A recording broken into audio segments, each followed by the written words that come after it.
Medical report ഹാജരാക്കാതെ എങ്ങനെയൊരു ബലാത്സംഗ case register ചെയ്യും?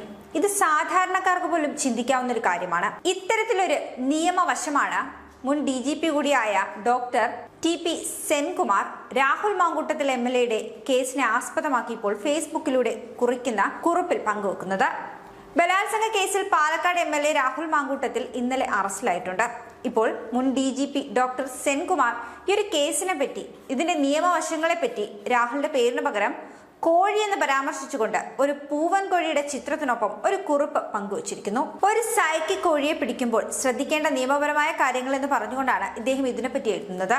കോഴി, പോലീസ്, ക്രിമിനൽ നിയമം എന്നാണ് ഈ ഒരു കുറിപ്പിന് ഇദ്ദേഹം നൽകിയിരിക്കുന്ന തലക്കെട്ട്. ബലാത്സംഗ പരാതി കാനഡയിൽ ഇരുന്നു കൊണ്ട് ഒരു യുവതി മുഖ്യമന്ത്രിക്ക് മെയിൽ അയച്ചെന്ന് പറയുമ്പോൾ പരാതിക്കാരിക്ക് റിപ്ലൈ മെയിൽ അയച്ചോ എന്നും അവർ അത് സ്റ്റേഷനിൽ നേരിട്ട് വന്ന പരാതി ഒപ്പിട്ട് കൊടുത്തോ എങ്കിൽ മാത്രമല്ലേ കേസ് രജിസ്റ്റർ ചെയ്യാൻ പറ്റുകയുള്ളൂ എന്നൊക്കെയുള്ള നിയമവശങ്ങളെ പറ്റിയാണ് ഇദ്ദേഹം ഈ ഒരു കുറിപ്പിൽ പറയുന്നത്.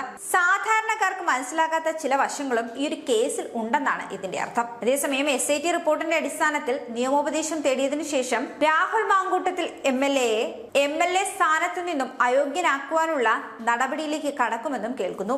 സ്വയം സ്ഥാനം ഒഴിഞ്ഞില്ലെങ്കിൽ അംഗത്തെ പുറത്താക്കുവാൻ നിയമസഭയ്ക്ക് അധികാരമുണ്ട്.